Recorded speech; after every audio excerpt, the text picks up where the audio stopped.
Hello and welcome to my channel. My name is Keely and I am a fiber enthusiast.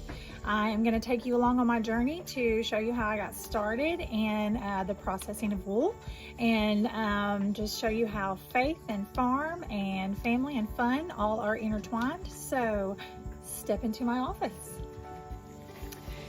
So this little farm is my office and I'm going to introduce you to some of my coworkers. These are some of my sheep. So when I got started, when I decided that I wanted to get started into spinning, that was my main thing. I really wanted to spin my own wool. I knew that I was going to have sheep because that's where wool comes from. And so that's what I started doing, was researching to see what kind of sheep I was going to raise. And so I have two flocks of Shetland. They're separated into two different flocks because it's breeding season. And we have two rams. And so I'm going to introduce you. This is my first little flock right here. This is my sire. This is Joker. Say hello, Joker. And these are his ladies for this breeding season.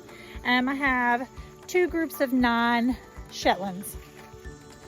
I also have some little English Angora rabbits. Pretty little guys. I have 2 does and a buck who's hiding in there somewhere.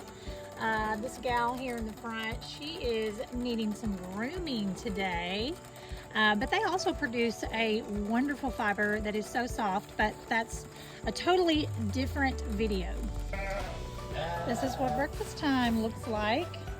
Again, this is our first group of Shetlands with Mr. Joker. So I wanted to share these 3 gals with you. These are not Shetlands or Finns, as you can see. This gal is a Finn Texel cross. This gal is a Texel. And this gal is a Texel Shetland cross. Huh, have you ever seen such a thing? Anyway, some new ventures coming soon in a couple of weeks. So this will be a totally new thing for us. And I'm excited to share. Hi to Melza. And so now here we have my second group of Shetlands. I'll introduce you to them a little bit by little here. Oh, that's my sweet, very fat Bethany. Here's Cleopatra. You can see them. They're kind of spread all over the place.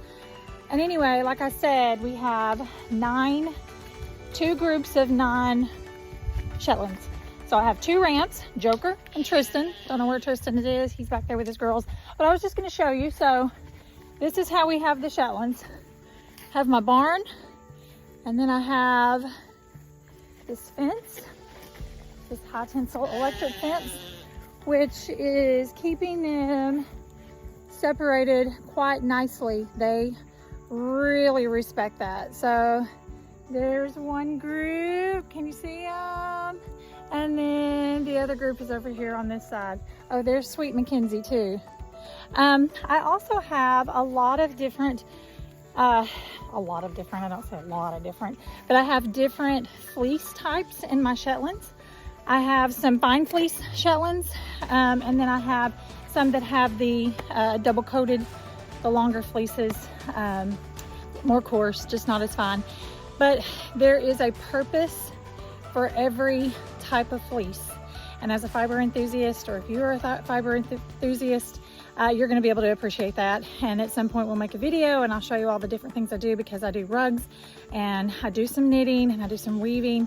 And so the different fiber types give you lots of different options. And so it's a lot of fun. But those are my 2 Shetland groups. So now we're going to cross over to the other side and I'm going to introduce you to my Finns.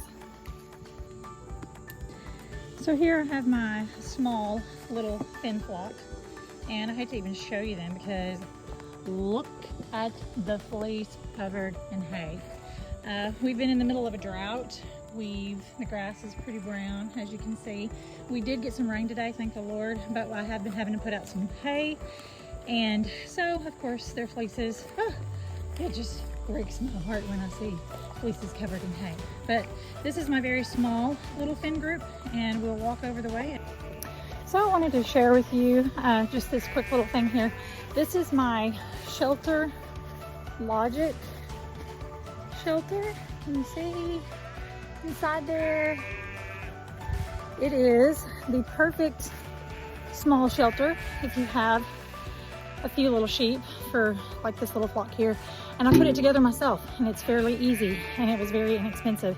And so anyway, just a recommendation. Oh, look what I just discovered. I have a little hen. She's a good brooder. She has hatched her own babies. Again, this is not the first time she's done this. So I think I'll keep her.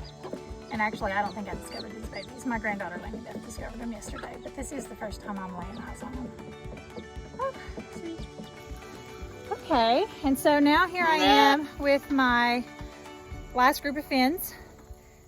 These ewes, well, you can see my lovely ram there in the middle of the beautiful, oh, here he comes, here he comes. This is Dandy. Don't know that I'm getting really good videos. These are my ewes. These are all seasoned. I'll call them seasoned ewes. None of them old, but they've all had at least one lambing. Some of them will be going into their third and fourth lambing.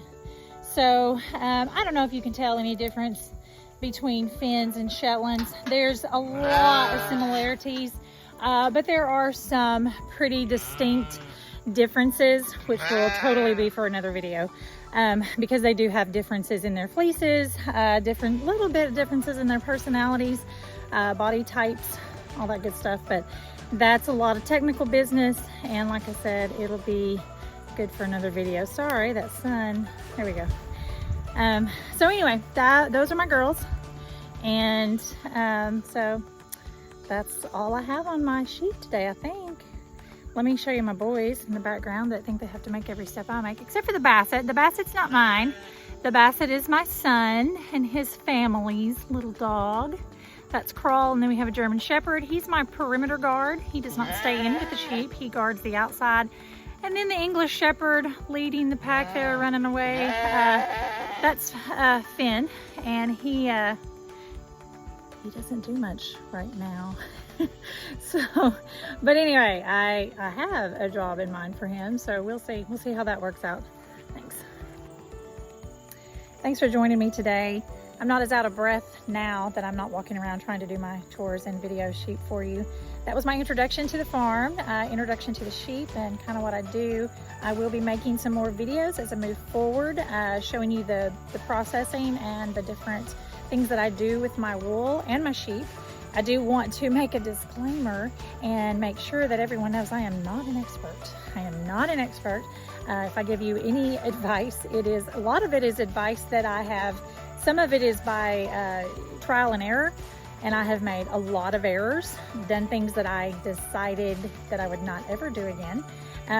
But it's been a journey, and it's been fun, and I'd like to take you along with me, show you the things, the way I do it, the Thistle Springs way, not that it's the right way or the only way. But we will be doing some fiber processing. I'm gonna do some spinning, some weaving. I mean, I'm just gonna take you along and show you what I do. So if you like this video, if you enjoyed this morning with me, then please click that like button and subscribe. That would help me. Drop me some comments if you have some questions or comments or recommendations. I'll take anything. Thanks, bye.